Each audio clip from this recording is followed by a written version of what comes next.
नमस्कार प्यारे साथियों, आप सभी का पुनः स्वागत है अपने YouTube चैनल उत्तराखंड टीचिंग परीक्षा की क्लास में। जुड़ना है एक सकारात्मक ऊर्जा के साथ, कॉपी कलम उठाना है और मेरे साथ आपको नोट्स बनाते हुए चलना है। आगामी जो आपका क्या लेक्चरर आपका क्या होने वाला है, एग्जाम होने वाला है, ठीक है। लेक्चरर का जो आपका प्री होगा, प्रवक्ता संवर्ग का आपका जो प्री एग्जाम होगा, उससे महत्वपूर्ण सिलेबस बाय सिलेबस हम क्या कर रहे हैं, दिन प्रतिदिन चर्चा परिचर्चा कर रहे हैं। आज आपके लिए उसमें एक महत्वपूर्ण श्रृंखला लिए जिसमें हम national council of educational research and training यानी NCERT के बारे में चर्चा परिचर्चा करेंगे, ठीक है। आपने NCERT का नाम क्या 12 के बाद आपने 12वीं के बाद सुना होगा कि NCERT क्या है। NCERT के संदर्भ में आप के माइंड में क्या, आपके मस्तिष्क में ज्ञान का निर्माण हुआ है कि जो विद्यालयों में कार्य करने वाली एक संस्था है उसे हम क्या बोलते हैं, NCERT बोलते हैं। आपने UGC सुना होगा, आपने CBSE सुना होगा। ये क्या है, विद्यालयों के क्षेत्र में उनके वित्त प्रशासन में, उनके प्रशासनिक ढांचा में, उनमें कैसे शिक्षक की क्या भूमिका होती है, पाठ्यक्रम कैसा होना चाहिए, इन सभी को क्या करती है NCERT। इनका क्या करती है, इनके लिए सुझाव देती है और इनके लिए नियम कानून बनाती है। तो वही संदर्भ में आपके लिए क्या है, प्रवक्ता संवर्ग में आपका सिलेबस है। इससे पहले हमने जो LT वाला हमारा जो सेशन चला था उसमें भी हमने NCERT के बारे में चर्चा परिचर्चा की थी।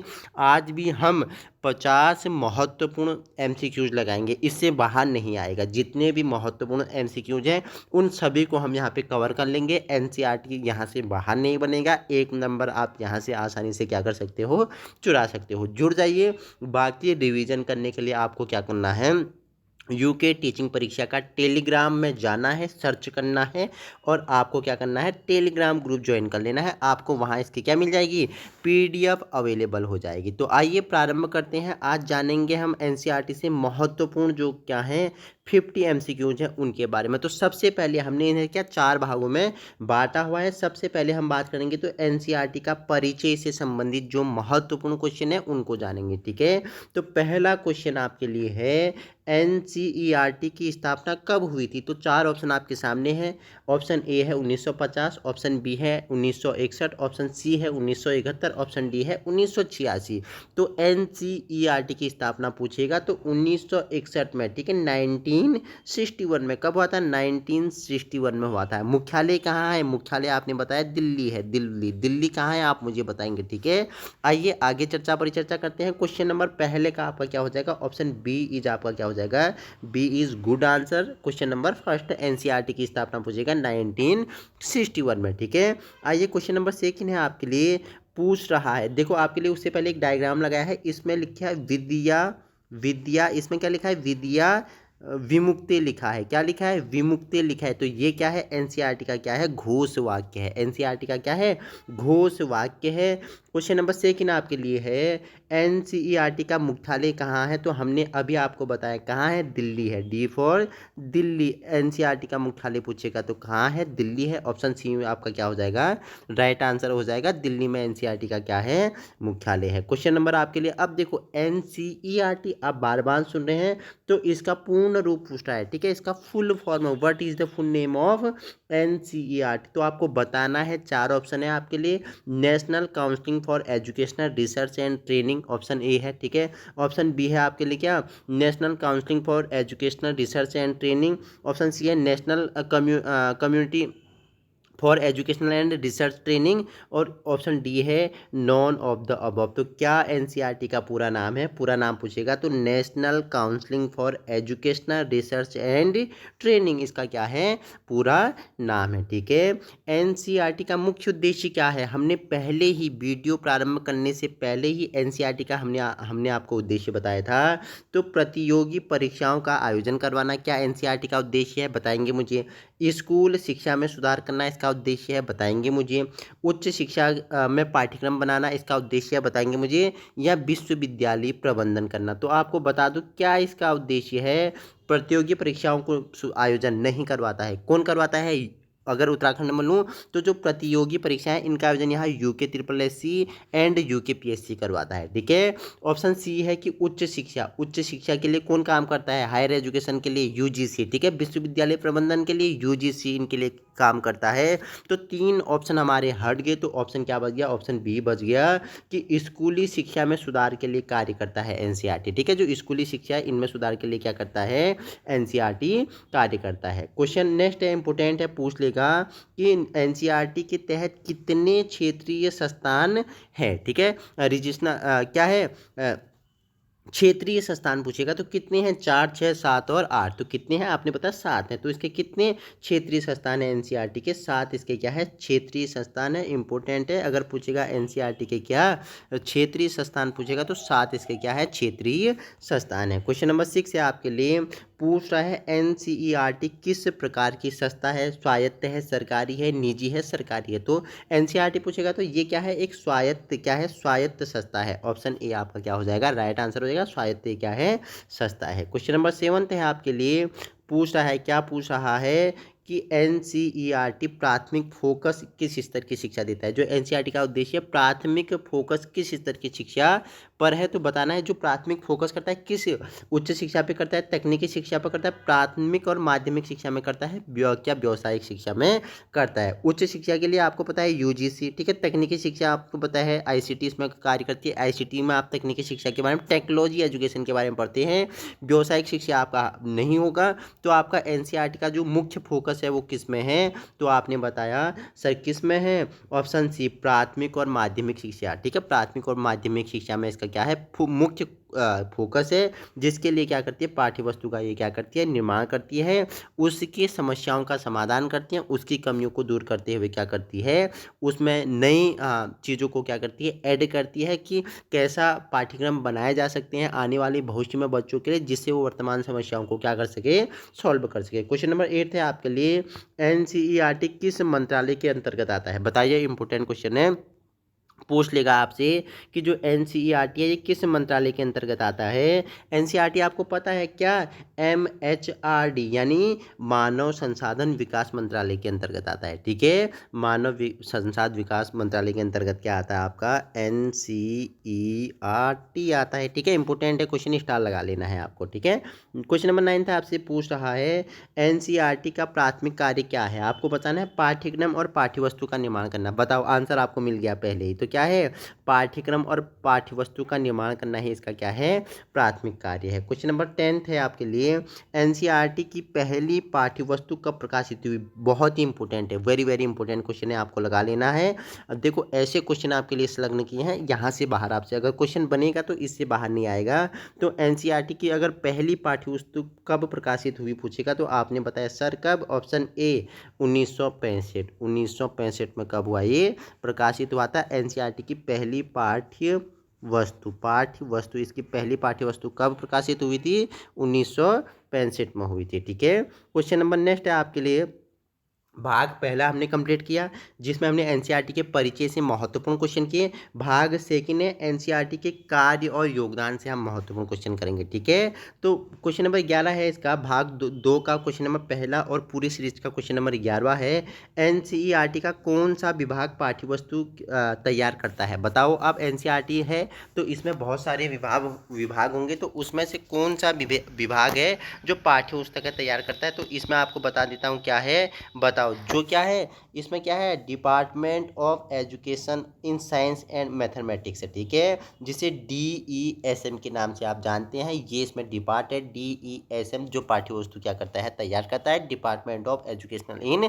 Science and mathematics. ठीक है, क्वेश्चन 12 है आपके लिए, पूछ रहा है एनसीईआरटी द्वारा शिक्षा का कौन सा मॉडल प्रस्तुत किया गया था। इंपोर्टेंट क्वेश्चन है, पूछ लेगा, यही क्वेश्चन आपको मिलेगा कि निम्नलिखित में से एनसीईआरटी द्वारा कौन सा मॉडल प्रस्तुत किया गया था। K-12 मॉडल ऑप्शन ए है, CBSE ठीक है, ऑप्शन सी है 10+2, ऑप्शन डी है आपका नॉन ऑफ द अबव। ठीक है, इनमें से कोई नहीं। तो एनसीईआरटी ने कौन सा मॉडल, 10+2 का, ठीक है, 10 हाई स्कूल प्लस 2 इंटरमीडिएट का मॉडल तैयार किया था। तो ऑप्शन सी आपका क्या हो जाएगा, राइट आंसर हो जाएगा। क्वेश्चन नेक्स्ट है 13 आपके लिए, एनसीईआरटी का प्राथमिक योगदान किस क्षेत्र में है। तो किस क्षेत्र में है आपको पता है, तो किस क्षेत्र में, स्कूली स्तर पर। ठीक है, स्कूली स्तर पर, ऑप्शन डी, एनसीईआरटी स्कूली स्तर पर कार्य करती है, स्कूली स्तर पर। इसका मॉडल अगर 10+2 है तो ये क्या स्कूली स्तर पर ही काम करेगा। उच्च शिक्षा में हमने बताया यूजीसी कार्य करता है। ठीक है, याद रखना है, इंपॉर्टेंट है, इजी है। एनसीईआरटी के पाठ्यक्रम पर आधारित परीक्षा कौन सी है? तो बताइए, एनसीईआरटी जो आपका एनसीईआरटी है उस पर आधारित पाठ्यक्रम पर परीक्षा कौन सी है?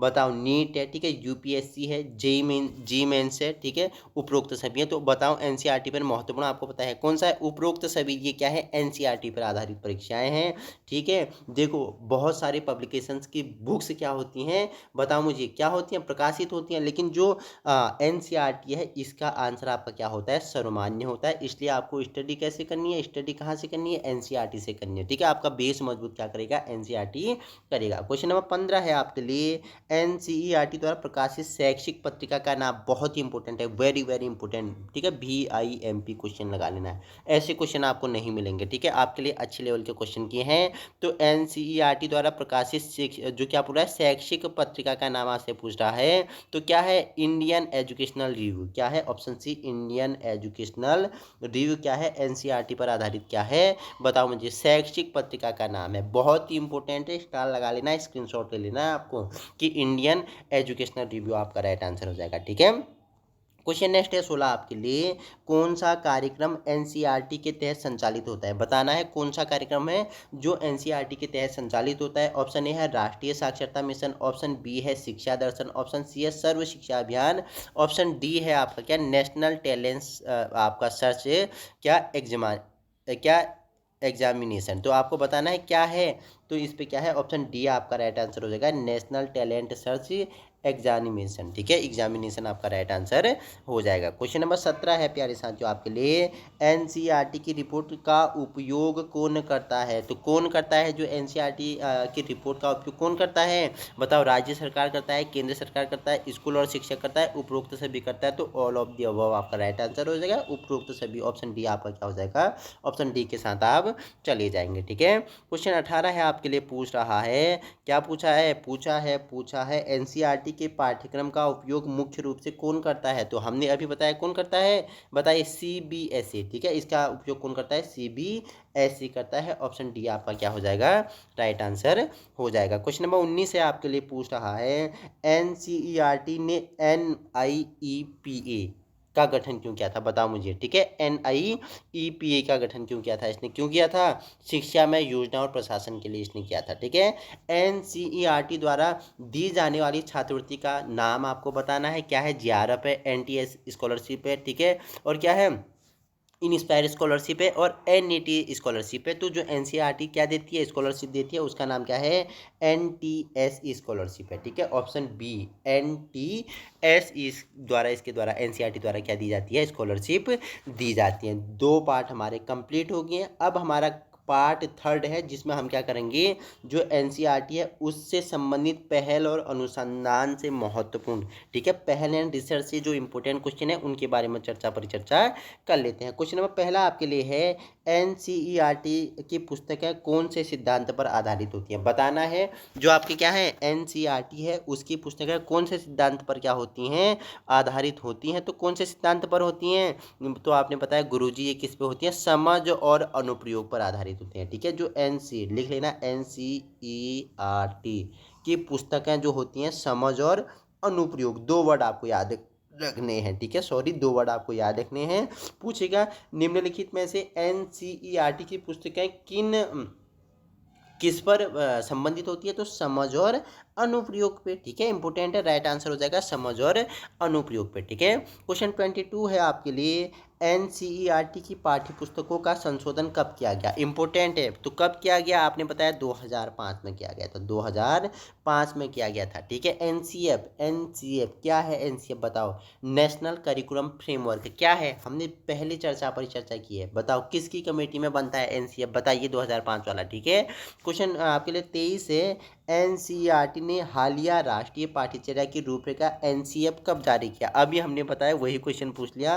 तो इसने 2012 में हालिया वाली रिपोर्ट क्या की थी? जारी की थी एनसीएफ ने, ठीक है, 2022 में। क्वेश्चन नंबर नेक्स्ट है आपके लिए, कौन सी एजेंसी एनसीईआरटी की को सलाह देती है? अब देखो जो एनसीईआरटी को सलाह देती है, एडवाइस करती है, कौन सी एजेंसी है? तो कौन सी एजेंसी है? केंद्रीय शिक्षा मंत्रालय। केंद्रीय शिक्षा मंत्रालय ऑप्शन ए आपका राइट आंसर हो जाएगा। जो केंद्रीय शिक्षा मंत्रालय है ये एनसीईआरटी को क्या करती है? सलाह देती है। Option A is good answer. Question number 25 है आपके लिए, एनसीईआरटी द्वारा किसकी रिपोर्ट प्राथमिक शिक्षा की गुणवत्ता मापने के लिए तैयार की जाती है? बताओ जो एनसीईआरटी है वो जो रिपोर्ट क्या करती है?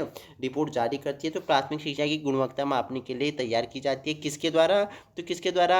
एनएएस के द्वारा। ठीक है, एनएएस जिसे हम बोलते हैं, एन मतलब क्या होता है? नेशनल होता है, ए मतलब क्या होता है? अचीवमेंट होता है, एस मतलब क्या होता है? सर्वे होता है।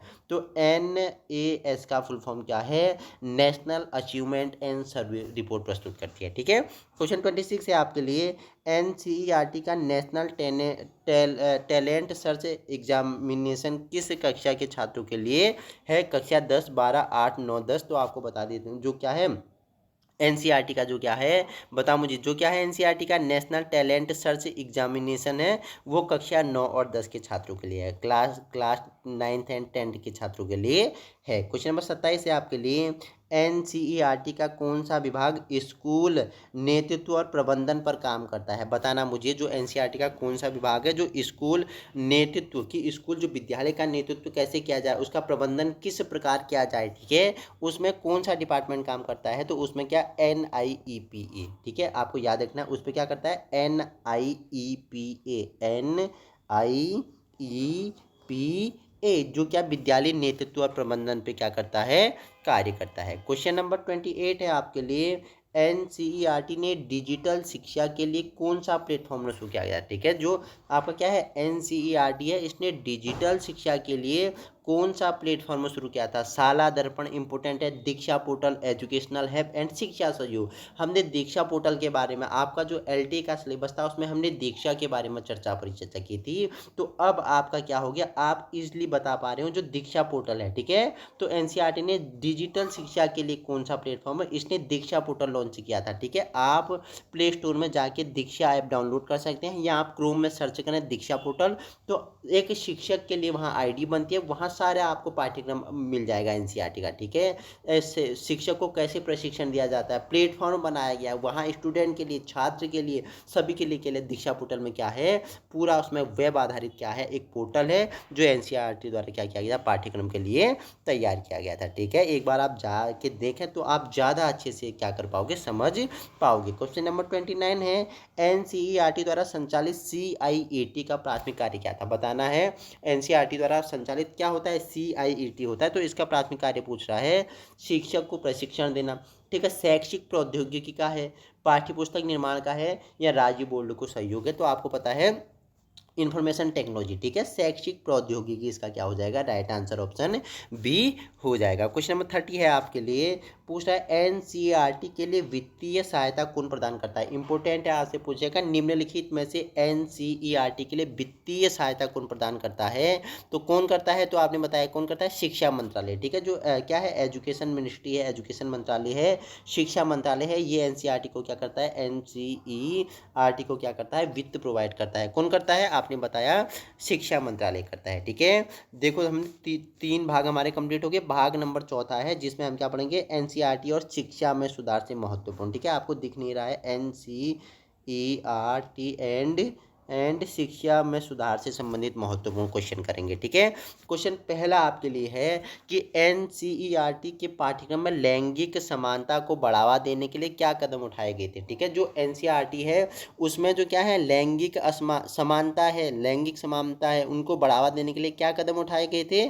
तो इसमें लैंगिक शव को जैसी चीज़ों को क्या किया था, उसमें संवेदनशील सामग्री का क्या किया गया था? उपयोग किया गया था। ठीक है, लैंगिक संवेदनशील सामग्री का क्या किया था? उपयोग किया गया था। ऑप्शन बी है, जिससे लैंगिक समानता को देखा जा सके। ठीक है, क्वेश्चन नेक्स्ट है आपके लिए, अब इसमें हम पढ़ेंगे क्या? क्वेश्चन नेक्स्ट है, NCF नेशनल करिकुलम फ्रेमवर्क का हमने पहले ही बताया का पहला संस्करण कब तैयार हुआ? इंपोर्टेंट क्वेश्चन है।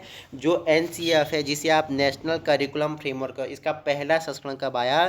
तो आपने बताया 1975 में। कब? 1975 में, 1975 में NCF का पहला संस्करण आता है। ठीक है, 1975 आपको याद रखना है। क्वेश्चन नेक्स्ट है आपके लिए, पूछ रहा है एनसीईआरटी द्वारा कौन सा पाठ्यक्रम ग्रामीण और शहरी शिक्षा के बीच समानता स्थापित करने पर जोर देता है। ठीक है, जो एनसीईआरटी है इसका कौन सा पाठ्यक्रम है जो ग्रामीण क्षेत्र में और शहरी क्षेत्र में क्या करता है, शिक्षा के बीच क्या करता है, समानता स्थापित करने पर जोर देता है। तो राष्ट्रीय पाठ्यचर्या की रूपरेखा। ठीक है, राष्ट्रीय पाठ्यचर्या एनसीएफ, नेशनल करिकुलम फ्रेमवर्क या राष्ट्रीय पाठ्यचर्या की रूपरेखा आप इसे कहते हैं। क्वेश्चन 33 है आपके लिए, पूछ रहा है एनसीईआरटी का कौन सा विभाग शारीरिक और स्वास्थ्य शिक्षा पर ध्यान केंद्रित करता है। ठीक है, जो आपका क्या है एनसीईआरटी संस्था है वो उसका कौन सा विभाग है जो क्या शारीरिक और स्वास्थ्य शिक्षा पर ध्यान देता है। DESM, ठीक है, DESHH, ठीक है, उसके बाद DEE, उसके बाद RIE। ठीक, तो इसका कौन सा विभाग है, तो इसको आपने बताया कौन सा विभाग है,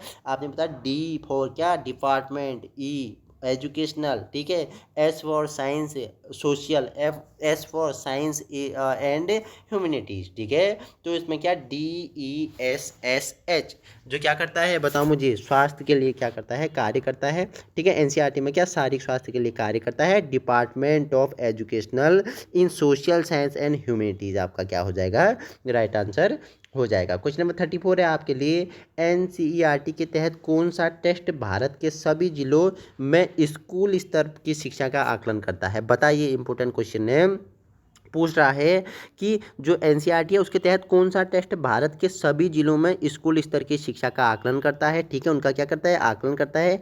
तो सेट हो गया, NAS हो गया, ठीक है, नीट हो गया या टेट हो गया। तो आपको पता है NAS जिसे बोलते हैं नेशनल अचीवमेंट सर्वे कहते हैं, हमने पहले भी इसके बारे में चर्चा परिचर्चा कर ली है। क्वेश्चन 35 है आपके लिए, एनसीईआरटी द्वारा तैयार पाठ्यक्रम और किताबें किस सिद्धांत पर आधारित हैं। तो ये किस सिद्धांत पर आधारित है, आपने बताया बाल केंद्रित।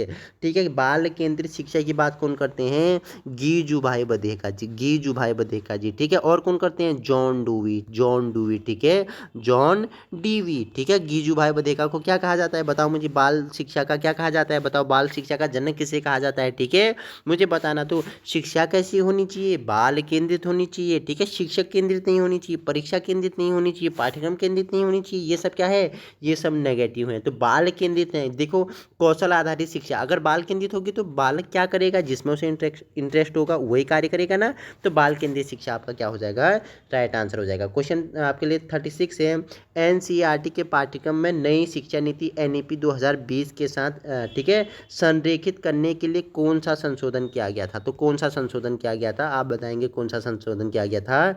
तो ए आपका भाषा के लचीलेपन की अनुमति, ऑप्शन ए हो गया। और ऑप्शन आपका क्या होगा, आपका क्या होगा बताओ मुझे, बताओ।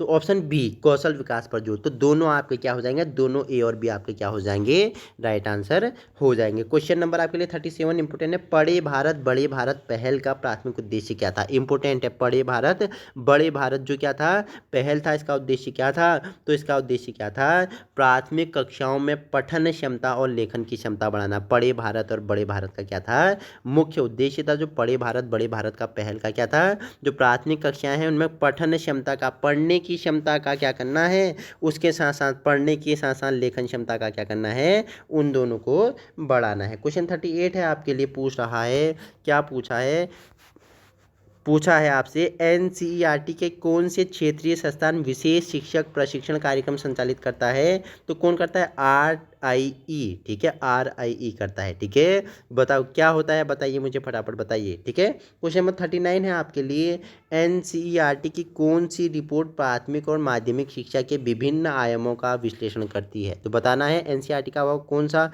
रिपोर्ट है जो प्राथमिक और माध्यमिक शिक्षा के विभिन्न आयामों का विश्लेषण करती है। तो ये क्या है बताओ मुझे, ये है आपका NAS जिसे बोलते हैं national, N for national, A for achievement, S for आपका सर्वे जिसे हम बोलते हैं संक्षिप्त रूप में NAS आपका क्या हो जाएगा प्यारे साथियों, राइट आंसर हो जाएगा। क्वेश्चन आपके लिए 40 है, एनसीईआरटी की पुस्तकें कितनी भाषाओं में उपलब्ध है। इंपोर्टेंट है, बहुत स्टार लगा लेना, VIMP क्वेश्चन है ये। ठीक है, वेरी वेरी इंपोर्टेंट क्वेश्चन है। जो एनसीईआरटी की पुस्तकें कितनी भाषाओं में, तो ये 15 भाषाओं में उपलब्ध है। इसकी पुस्तकें कितनी भाषाओं में, 15 लैंग्वेज में उपलब्ध है। NCERT की पुस्तकें कितनी भाषाओं में, कितनी भाषा में, 15 भाषाओं में इसकी पुस्तकें क्या हैं, अवेलेबल है। ठीक है, अंतिम पार्ट है वीडियो का जिसमें हम जानेंगे किसके बारे में, एनसीईआरटी के वर्तमान मुद्दे और पहल से संबंधित 10 क्वेश्चन हम इसमें क्या करेंगे, सरसरी नज़र से जानेंगे। बहुत ही महत्वपूर्ण सारे क्वेश्चन है आपके लिए, इंपॉर्टेंट क्वेश्चन है आपके लिए। 41, एनसीईआरटी द्वारा पाठ्यक्रमों को डिजिटलीकरण करने के लिए कौन सा कदम उठाया गया, इंपॉर्टेंट है, बताइए मुझे।